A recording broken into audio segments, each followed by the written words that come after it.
पहले मुझे लगता था कि अमेरिका के प्रेसिडेंट डोनाल्ड ट्रंप काफ़ी अजीब आदमी हैं। अब मुझे ऐसा नहीं लगता है, क्योंकि अब मुझे यकीन हो चुका है या मेरे जैसे बहुत सारे लोगों को यकीन हो चुका है कि डोनाल्ड ट्रंप वाक़ई में एक अजीब आदमी है। वो क्यों? ये मैं आपको आगे बताता हूँ। सबसे पहले तो आप यह समझो कि जब डोनाल्ड ट्रंप दूसरी बार अमेरिका के प्रेसिडेंट बने थे, तो मेरी तरह बहुत सारे भारतीय बहुत खुश हुए थे कि अब मोदी जी के मित्र जो है प्रेसिडेंट बने हैं अमेरिका के। अब दोबारा वो पाकिस्तान को सही करेंगे, दोबारा वो चाइना के ऊपर अपनी कड़ी कार्रवाई करेंगे, जिससे जो चाइना हमारे तिब्बत ये लद्दाख बॉर्डर पर, तिब्बत बॉर्डर पर जो मनमानी कर रहा था, उस पर कुछ कंट्रोल लगेगा। लेकिन हुआ ऐसा कुछ भी नहीं, क्योंकि अब की बार डोनाल्ड ट्रंप पूरी तरीके से निरंकुश हो गए थे। इन्होंने अपने कई साथियों का मजाक उड़ाया जिनके साथ इनके अच्छे संबंध थे, जैसे प्रधानमंत्री मोदी हो गए या ब्राज़ील के प्रधानमंत्री हो गए। फ्रांस के राष्ट्रपति का तो इन्होंने अपनी जो पर्सनल चैटिंग हुई थी वह तक इन्होंने जो है डिस्क्लोज़ कर दिया था और सोशल मीडिया पे शेयर कर दिया था।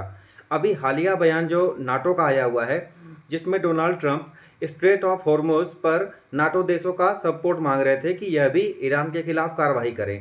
बट एक साथ सारे नाटो देशों ने, जो भी उनके प्रमुख देश हैं, जैसे ब्रिटेन हो गए, जर्मनी हो गए, इन सारे देशों ने जो है, जापान हो गए, ये सारे देशों ने जो है मना कर दिया। इटली हो गई, ये सारे देशों ने मना कर दिया कि हम जो है ईरान के ऊपर खिलाफ में कोई भी सीधी कार्रवाई नहीं करेंगे। उसका सबसे बड़ा कारण यह है कि आज डोनाल्ड ट्रंप अपनी विश्वसनीयता खो चुके हैं। जिस तरीके से वेनेजुएला के राष्ट्रपति को गिरफ्तार करने के बाद डोनाल्ड ट्रंप ग्रीनलैंड के ऊपर आंखें गड़ा करके बैठे हुए थे, यहाँ तक कि इन्होंने नाटो को गीदड़-भक्की भी दिखा दी थी कि बिना अमेरिका के नाटो कुछ नहीं है, और ये ग्रीनलैंड को किसी भी कीमत पर हथियाने के जुगत में लग गए थे।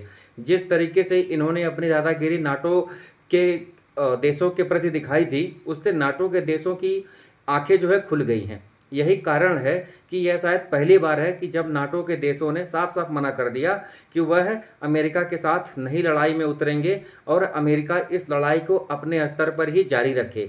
यह जो बयान था नाटो का, इसने डोनाल्ड ट्रंप को काफ़ी निराश किया।